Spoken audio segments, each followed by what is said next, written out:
మాజీ మంత్రి హరీష్ రావు మాట్లాడుతున్నారు. ఇప్పుడు లైవ్ చూద్దాం. మాది రైతు ప్రభుత్వం అని చెప్పి ఊదరగొడుతుండే. ఇదేనా రైతు ప్రభుత్వం వ్యవహారం? ఇదేనా రైతులను మీరు సాయం చేసే తీరు?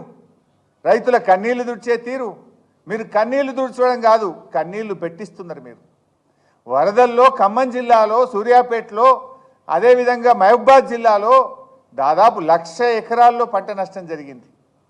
వరదల్లో ప్రకృతి వైపరీత్యంలో 1,00,000 ఎకరాల్లో నష్టం జరిగితే వాళ్ళ కన్నీళ్లు తుడిచి ధైర్యం ఇచ్చి ఎకరాకు 25,000 సాయం చేయండి మహాప్రభు అంటే అది చేసింది లేదు. కొత్తగా మీ నిర్వాహకం వల్ల మరో 2 లక్షల మంది రైతులకు పంటలు ఎండబెట్టి ఇవాళ వాళ్ళ కన్నీళ్లు తెప్పిస్తున్నారు. ఇదా ప్రభుత్వం వ్యవహరించే తీరు? ఇదా మీ ప్రభుత్వం యొక్క ప్రాధాన్యత? నేను అడగదలుచుకున్నా. ఈరోజు బీఆర్ఎస్ పార్టీ పక్షాన్ని డిమాండ్ చేస్తున్నాం. గతంలో నేటి రెవెన్యూ మంత్రి పొంగిలేటి శ్రీనివాసరెడ్డి గారు చెప్పిన మాటనే నేను చెప్తున్నా. వరదల్లో నష్టపోయిన రైతులకు ఎకరానికి 25,000 రూపాయలు ఇవ్వాలని బీఆర్ఎస్ పార్టీ డిమాండ్ చేస్తుంది. ఇప్పటికి 23 రోజులైనా ఒక్క రైతుకు ఒక్క పైసా కూడా మీరు సాయం చేయలేదు. తక్షణమే రైతులకు ఎకరానికి 25,000 రూపాయలు విడుదల చేయాలని డిమాండ్ చేస్తున్నాం. 2, మీ నిర్వాహకం వల్ల, మీ తప్పిదం వల్ల, మీ నిర్లక్ష్యం వల్ల ఈరోజు చాలా పంటలు ఎండిపోయినాయి. అది ప్రకృతి వైపరీత్యం అయితే ఇది కాంగ్రెస్ వైపరీత్యం. ఏదైనా నష్టపోయింది రైతు. అందువల్ల ఆ రైతులకు సాగర్ ఆయకట్టు నీళ్లు అందించడంలో ప్రభుత్వం విఫలమైంది కనుక సాగర్ ఆయకట్టు నీళ్ళు అందక పంటలు ఎక్కడెక్కడైతే ఎండిపోయినాయో వాటిని కూడా ఎన్యూమరేషన్ చేసి వరద నష్టంలో నష్టపోయిన రైతులతో సమానంగా వీరికి కూడా ఎకరానికి 25,000 రూపాయలు ఇవ్వాలని బీఆర్ఎస్ పార్టీ డిమాండ్ చేస్తుంది. ఇవాళ వరద నష్టం వల్ల సాగర్ పరివాహక ప్రాంతంలో ఒక 60,000 ఎకరాలు పోయింది ఖమ్మంలో. కాంగ్రెస్ యొక్క నిర్వాహకం వల్ల ఇంకో 1,00,000 ఎకరాలు పోయినట్టుగా ప్రాథమిక అంచనా. ఎన్యూమరేషన్ చేయండి. ఇది ఇప్పుడు మీరు నీళ్ళు ఇచ్చినా మీరు ఎప్పుడు ఇస్తారో తెలియదు. ఇప్పటికీ 22 రోజులైంది. ఎన్ని రోజుల్లో ఇస్తారో స్పష్టత కూడా లేదు. ఇప్పుడు ఇచ్చినా చేతికి రావు. ఈ పొలాలైతే ఇది చేతికి కూడా రాదు. మళ్ళా ఇప్పుడు నీళ్ళు ఇచ్చినా ఇది ఆల్రెడీ అయిపోయింది. ఈ పొలం నీళ్ళు ఇచ్చినా ఈ పొలం మళ్ళీ చేతికి రాదు. ఇది ఎవరి పొరపాటు? కాంగ్రెస్ ప్రభుత్వ వైఫల్యం. దీనికి రైతులకు ఎందుకు శిక్ష పడాలి? వరద నష్టంతో ఏ రకంగా అయితే రైతులు నష్టపోయినారో వారికి ఇచ్చినట్టుగానే కాంగ్రెస్ పార్టీ నిర్వాహకం వల్ల, నీళ్ళు ఇవ్వకపోవడం వల్ల ఎండిపోయిన పొలాలను కూడా ఎన్యూమరేషన్ చేయాలి. వీరికి కూడా వారితో పాటు సమానంగా సహాయం చేయాలని చెప్పి బీఆర్ఎస్ పార్టీ డిమాండ్ చేస్తుంది. ఇకపోతే వీళ్ళది ఇంకొక వీళ్ళ నిర్లక్ష్యం ఎట్లా ఉంటుంది, వీళ్ళకి చిత్తశుద్ధి లేదనడానికి ఇంకో చిన్న ఉదాహరణ కూడా చెప్పాలనుకుంటున్నాను. మీరందరూ చూశారు, ఆగస్టు 15వ తేదీన ముఖ్యమంత్రి గారు ఖమ్మం జిల్లాకు వెళ్ళి సీతారామ ప్రాజెక్టును ప్రారంభోత్సవం చేసిండు. ఆడ ఇక మంత్రులు, ముఖ్యమంత్రి గారు ఒకరికి మించి ఒకరు డైలాగులు కొట్టిరు. ఇక సాగర్లో నీళ్లు రాకపోయినా, కృష్ణానదిలో నీళ్లు లేకపోయినా సీతారామ పనులను పూర్తి చేసినాం. 70 రోజుల్లో చేసినాం, 80 రోజుల్లో చేసినాం. ఇక ఇంత గొప్పగా ఎవరు చేయనే లేదు. సాగర్ నీళ్లు రాకపోయినా సీతారామ నీళ్లను వైర రిజర్వాయర్కు నింపి వైర దిగువన 1,70,000 ఎకరాలకు నీళ్లు అందిస్తామని జిల్లా మంత్రులు, ముఖ్యమంత్రి గారు పోటీలు పడి చెప్పిండ్రబ్బా. మరి ఇప్పుడు 22 రోజుల నుంచి ఏం చేస్తున్నారు? ఆల్రెడీ స్విచ్లు ఒత్తుతిరి, శాల్వలు కప్పించుకుంటారు, పూలు జల్లించుకుంటారు, సప్పట్లు కొట్టించుకుంటారు. మరి పైన ఇప్పుడు పాలేరు కింద కాలువ దిగిపోయాయి. 22 రోజుల నుంచి సీతారామ మోటార్లు ఆన్ చేసి వైరా దిగువన 1,70,000 ఎకరాలకు నీళ్ళు ఇవ్వచ్చు కదా, ఎందుకు ఇస్తలేరు? అంటే ఎక్కడ పనులు పూర్తి కాకుండానే సీతారామ మోటార్లు ఒత్తి డ్రామాలు చేసిండ్రా? లేదు రైతులకు నీళ్ళు ఇవ్వడం మీకు ఇష్టం లేదా? ఎందుకు సీతారామ ద్వారా వైరా దిగువన 22 రోజుల నుంచి నీళ్ళు ఇవ్వలేదు అని నేను సూటిగా అడుగుతా ఉన్నా. మీరే చెప్పింది కదా, సాగర్ నీళ్ళు రాకపోయినా మేము సీతారామ నీళ్ళు ఇస్తాము అన్నారు. ముఖ్యమంత్రి గారే వైరా బహిరంగ సభలో పెద్ద పెద్ద మాటలు చెప్పారు. ఎందుకు ఇవ్వడం లేదని నేను అడుగుతా ఉన్నా. ఏదైనా చాలా బాధ కలుగుతూ ఉంది. ఈ పరిస్థితుల్లో ఆ దేవుణ్ణి కూడా ప్రార్థిస్తున్నాం బీఆర్ఎస్ పార్టీ తరఫున. సీతారామచంద్ర స్వామి అందరికీ ఇలవేల్పు. ఎందుకంటే ఈ ముఖ్యమంత్రి గారు ఆ రాముని కూడా మోసం చేశాడు. ఆ సీతారామచంద్ర స్వామి మీద ప్రమాణం చేసి ఆగస్టు 15లోగా రైతులందరికీ రుణమాఫీ చేస్తా, రైతులందరినీ రుణ విముక్తులు చేస్తా అని రాముల వారి మీద ఒట్టుపెట్టి మాట తప్పిండు రేవంత్ రెడ్డి గారు. దేవుడా రామచంద్ర స్వామి, ఈ ముఖ్యమంత్రిని క్షమించు, రైతుల్ని రక్షించు. ఈ కాలువ నీళ్ళు ఇంకెప్పుడైతుందో తెలుస్తలేదు. ఏదో తుఫాన్ వచ్చింది 3-4 రోజుల నుంచి, వర్షాలు పట్టే అంటున్నారు. రామచంద్ర స్వామి, ఆ ఖమ్మం జిల్లా మీద మంచి వర్షాలు పడి ఆ కనీసం పంటల్ని కాపాడే విధంగా మా రైతుల్ని దీవించు, మా రైతుల్ని రక్షించు అని ఆ సీతారామచంద్ర స్వామిని నేను ప్రార్థిస్తా ఉన్నా. ఎందుకంటే ఈ ముఖ్యమంత్రి గారు దేవుణ్ణి కూడా మోసం చేసిండు. మీరు సాగర్ నీళ్లు ఇవ్వకపోతిరి, అటు సీతారామ పూర్తి చేస్తామంటిరి, దాని నీళ్లు ఇవ్వకపోతిరి. ఇలా దేవుడే దిక్కైపోయిన పరిస్థితి. సీతారామ పూర్తయింది అన్నారు, అయింది. వచ్చి ఇనాగరేషన్ చేసిరి, పూలదండలు వేసుకుంటారు, శాల్వలు కప్పుకుంటారు, పూలు జాలించుకుంటారు, చప్పట్లు కొట్టించుకుంటారు. మరి ఏమే నీళ్ళు? ఇలా పాపం ఖమ్మం జిల్లా రైతులు ఏం పాపం చేసిండ్రు? 9కి 9 కాంగ్రెస్ పార్టీని గెలిపించుడే పాపమా? జిల్లాలో 3 మంత్రులు ఉండడమే శాపమా? ఏంది ఖమ్మం ప్రజలు చేసిన తప్పేంది అని నేను అడుగుతా ఉన్నా. ఎందుకు ఆ రైతుల్ని, ఖమ్మం ప్రజల్ని ఇట్లా శిక్షిస్తూ ఉంది కాంగ్రెస్ పార్టీ అని అడుగుతా ఉన్నా. ఏమైంది ఖమ్మానికి? ఎందుకు ఇట్లా ఖమ్మం పట్ల మీరు ఇట్లా వివక్ష చూపుతా ఉన్నారు? మీకు రాజకీయ జీవితాన్ని ఇచ్చిన ఖమ్మం ప్రజలకు మీరిచ్చే బహుమానం ఇదేనా అని అడుగుతా ఉన్నా. మీకు 9కి 9 సీట్లు ఇచ్చి మీ ప్రభుత్వం ఏర్పడడానికి కారణమైన ఖమ్మం జిల్లా రైతులకు, ఖమ్మం జిల్లా ప్రజలకు ఈ కాంగ్రెస్ ప్రభుత్వం ఇచ్చే బహుమానం పంటలు ఎండబెట్టడమేనా? రైతుల్ని శిక్షించడమేనా? వరదలో కొట్టుకుపోయిన ఇళ్లకు ఈరోజు కూడా పూర్తిగా పరిహారం ఇవ్వలేదు. కొంతమంది కిరాయికున్నోళ్ళకు వస్తలేవు, ఇంకా కొంతమంది ఆ రోజు ఎన్యూమరేషన్కి వచ్చినప్పుడు పక్క బంధువుల ఇంటికి పోతే వాళ్లకు రానటువంటి పరిస్థితి ఉంది. మీరు ఇచ్చే 10,000 ఏ మూలకు చాలదు, అది కూడా ఇవ్వకుండా ఇవాళ ఖమ్మంలో ధర్నాలు అవుతా ఉన్నాయి. ఆ ఇచ్చే 10,000 కోసం కూడా రోడ్ల మీదకి వచ్చి ఆర్తనాదాలు పెడుతున్నారు, ధర్నాలు చేస్తున్నారు, అడుగుతున్నారు, దరఖాస్తులు పెడితే కూడా ఈ రోజు కూడా పూర్తిగా వారికి సహాయం అందని పరిస్థితి. సో ఇప్పటికైనా మేము ప్రభుత్వాన్ని డిమాండ్ చేస్తున్నాం. కూర్చోండి, ఒక మంత్రి గారు పోయి ఆడ కూర్చోండి, ఫ్లడ్ లైట్లు పెట్టి రాత్రింబవళ్ళు పని చేయించండి, యుద్ధ ప్రాతిపదికన చేయించి ఏమన్నా మిగిలిన పొలాలన్నా కాపాడు. ఇప్పుడు ఆల్మోస్ట్ 60,000 అయితే ప్రకృతి వైపరీత్యంతో పోయింది. మీ పుణ్యమాని ఇప్పుడు దాదాపు 1,00,000 ఎకరాలు ఎండైపోయినట్టుంది.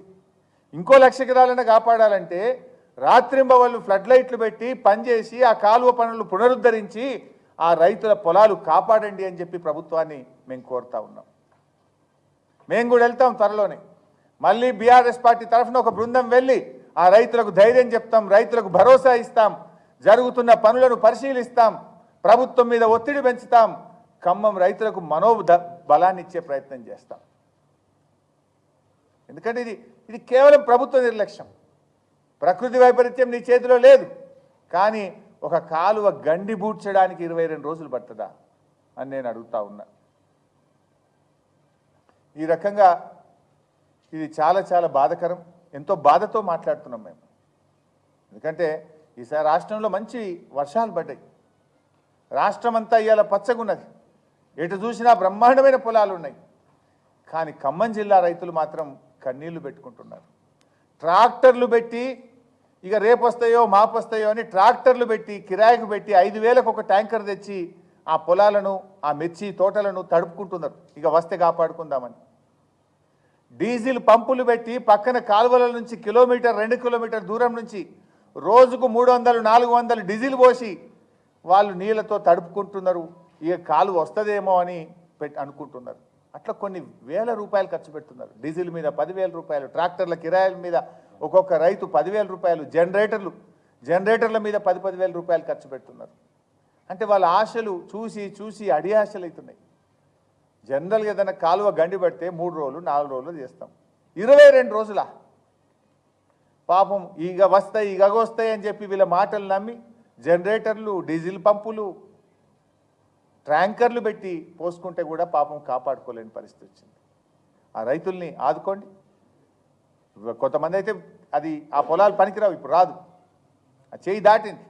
వాళ్ళకి ఎన్యూమరేషన్ వెంటనే ప్రారంభించాలని చెప్పి ప్రభుత్వాన్ని డిమాండ్ చేస్తున్నాం. Thank you.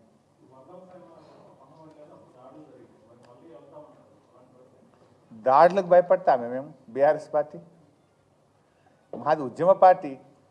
కాంగ్రెస్ నీతి ఏందో ప్రజలు గమనిస్తలేరా?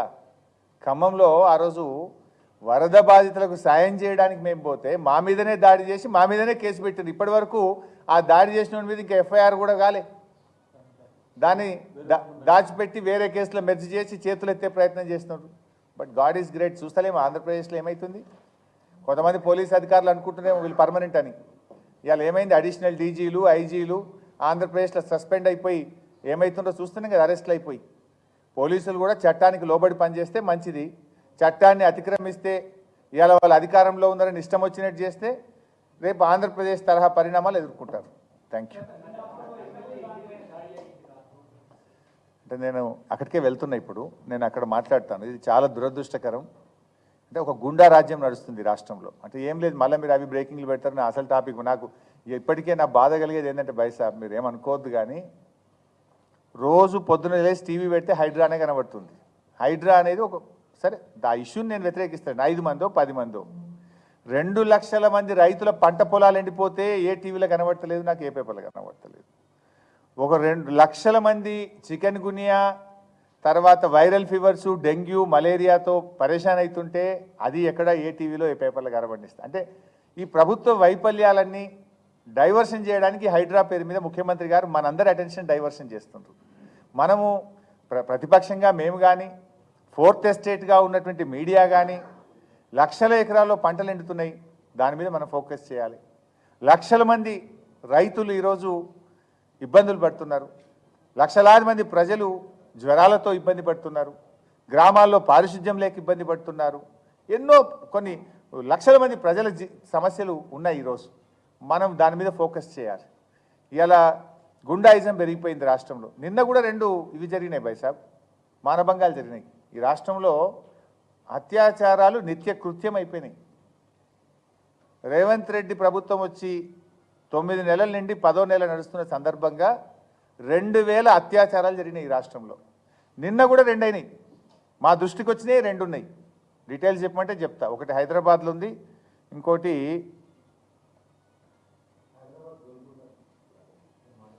దేవరకద్ర. నిన్ననేమో ఒకటి హైదరాబాద్లో ప్రైవేట్ బస్సులో మహిళపై అత్యాచారం, కేపీహెచ్బి కాలనీ, ప్రయాణికురాలిపై బస్ షెల్టర్లో అఘాయిత్యం.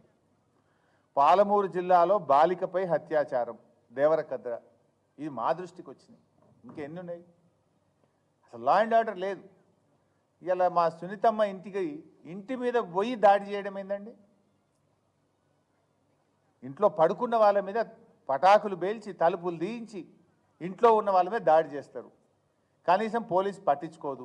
వీడియోలు ఉన్నాయి, విజువల్స్ ఉన్నాయి. ఆ దాడి చేసిన వాళ్ళ మీద కేసులు నమోదు చేసి వెంటనే అరెస్ట్ చేయాలని చెప్పి నేను డీజీపీ గారిని డిమాండ్ చేస్తున్నాను.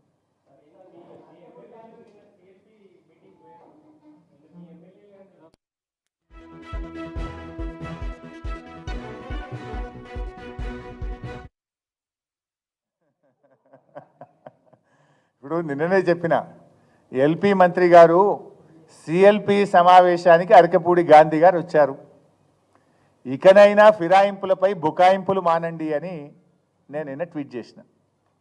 దాని మీద శ్రీధర్ బాబు గారు ఎంతో తన యొక్క చాకచక్యాన్ని తనకుండే తెలివితేటలన్నీ ఉపయోగించి ఆయన గారు అంటారు, ఈ మీటింగ్ ఏదో ఆయన గాంధీ గారి నియోజకవర్గంలో జరిగిందట, మర్యాదపూర్వకంగా ముఖ్యమంత్రి కలవడానికి వచ్చిండు అన్నాడు. నేను చెప్పిన దానికి మళ్ళీ నేను కూడా నిన్న చెప్పిన, మర్యాదపూర్వకంగా కలవడానికి ఎప్పుడు వస్తారు? అఫీషియల్ మీటింగ్కి వస్తే వస్తారు తప్ప పార్టీ మీటింగ్కు రారు అనే విషయాన్ని శ్రీధర్ బాబు గారు గ్రహించాలి. నంబర్ 1. నంబర్ 2, గాంధీ గారిది అయితే నియోజకవర్గం, మరి ప్రకాష్ గౌడ్ గారు ఎందుకు వచ్చిండ్రు? శ్రీహరి గారు ఎందుకు వచ్చిండ్రు? దానికి సమాధానం చెప్తారా? అబద్ధం ఆడితే అతికట్టని ఉండాలి. జనము చీ అంటున్నారు. మీరు ఎన్ని అబద్ధాలు ఆడతారు? ఆయన మాట్లాడి నేను బీఆర్ఎస్లో ఉన్నాను, వీళ్ళందరూ మళ్ళీ మీటింగ్ పోతారు. శ్రీధర్ బాబు అంటాడు ఇది 2 బీఆర్ఎస్ ఎమ్మెల్యేల కొట్లాట అంటాడు. ఇవాళనేమో కలవడానికి వచ్చిండు అంటాడు. ఇది నగ్నంగా బయటపడ్డది కదా. లెక్కలేనితనం. కాంగ్రెస్ ప్రభుత్వము అంటే ప్రజాస్వామ్య విలువల్ని ఖూనీ చేస్తూ నగ్నంగా బయటపడ్డారు. ఇంకా దాన్ని బుకాయించే ప్రయత్నం, ఇంకా దాన్ని ఏదో దాటవేసే ప్రయత్నం వాళ్ళు చేస్తున్నారు. బట్ పీపుల్ నోస్, ప్రజలు అర్థం చేసుకుంటున్నారు.